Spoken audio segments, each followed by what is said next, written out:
Assalamualaikum warahmatullahi wabarakatuh. Saya Farid Suparno dari kelas 3 C Akuntansi mata kuliah manajemen keuangan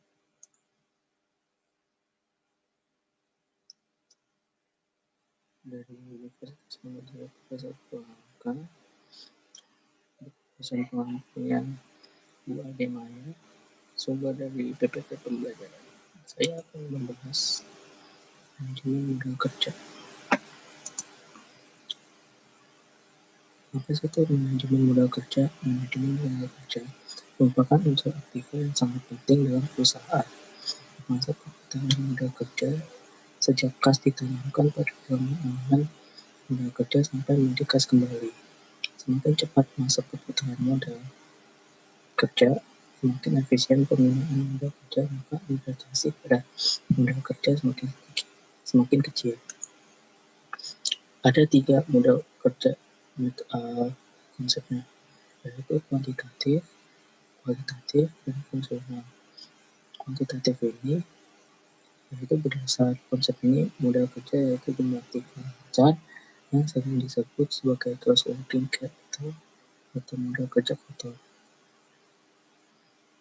Yang kualitatif itu dalam konsep kualitatif ini modal kerja itu yaitu kelebihan atau selisih jumlah aktiva lancar terhadap kewajiban lancar. Jumlah aktiva lancar ini bersumber dari pemilik perusahaan maupun pinjaman jangka panjang. Konsep ini disebut juga net working capital. Yang ketiga itu ada modal kerja fungsional. Konsep fungsional ini menekankan fungsi pada dana perusahaan untuk meraih laba dan pendapatan usaha perusahaan.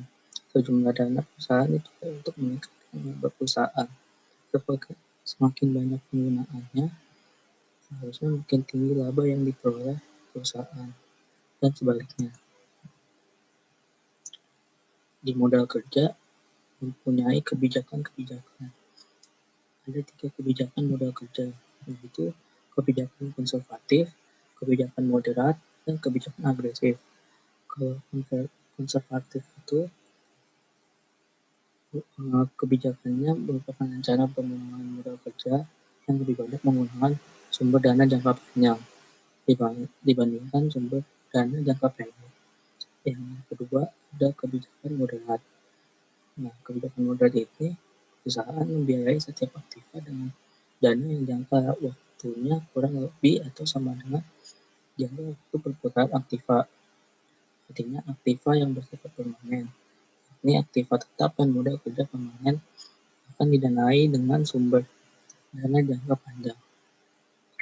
Yang ketiga ada kebijakan agresif. Dalam kebijakan agresif, perusahaan mendanai asetnya dengan sumber dana jangka pendek. Pada pendekatan ini, perusahaan berani menanggung risiko yang cukup besar. Di modal kerja, beberapa sumber untuk mengisi kas, yaitu hasil operasi perusahaan, keuntungan dari penjualan surat-surat berharga, atau investasi jangka pendek, penjualan aktiva tetap, penjualan saham atau obligasi, dan sumber lainnya seperti pinjaman dari kredit bank, pinjaman jangka pendek, utang dagang dari supplier, dan lain-lain.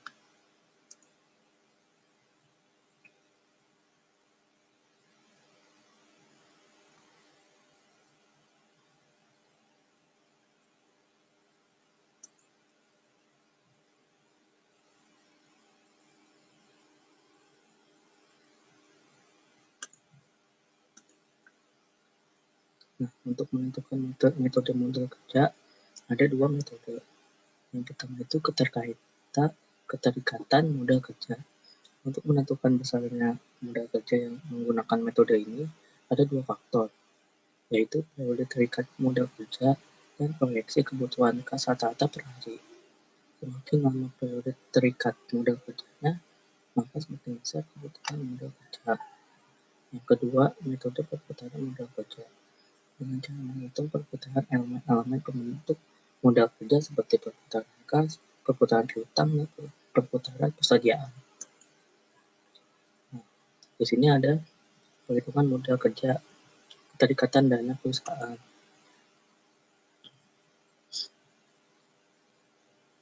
Jadi ada soal perusahaan yang membuat 50 baterai dalam 1 bulan kerja itu 24 hari kerja. Nah, berikut biaya-biaya yang dibebankan.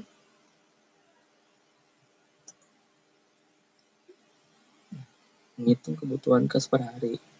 Jadi biaya bahan baku, bahan pembantu, dan TKL itu dikali dengan jumlah unit per bulan, dan BOP dan penjualan itu dijumlah untuk hari kerja kalikan dengan hari kerja, dan tercapailah jumlah kebutuhan kas per hari.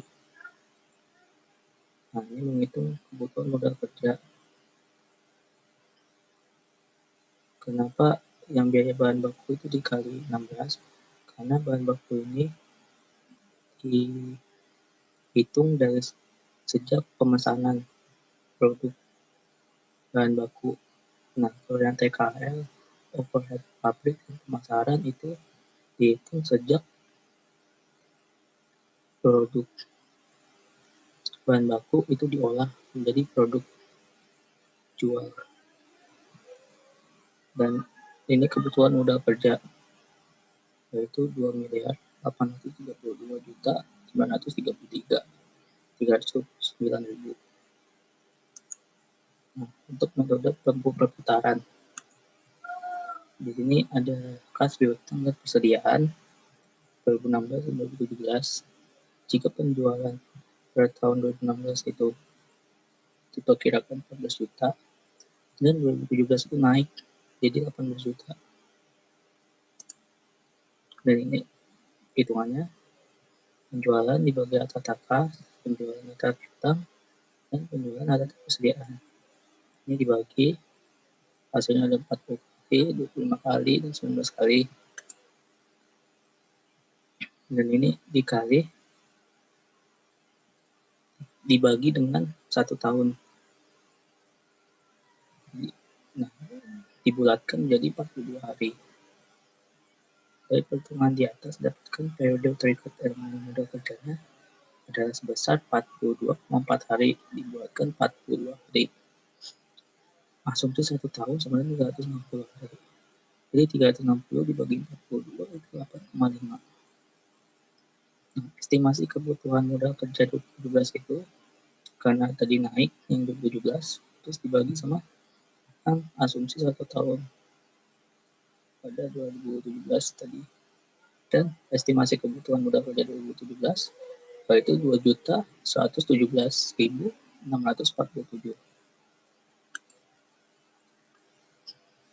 Terima kasih atas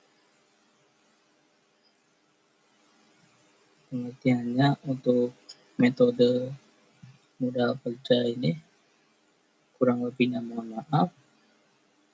Assalamualaikum warahmatullahi wabarakatuh.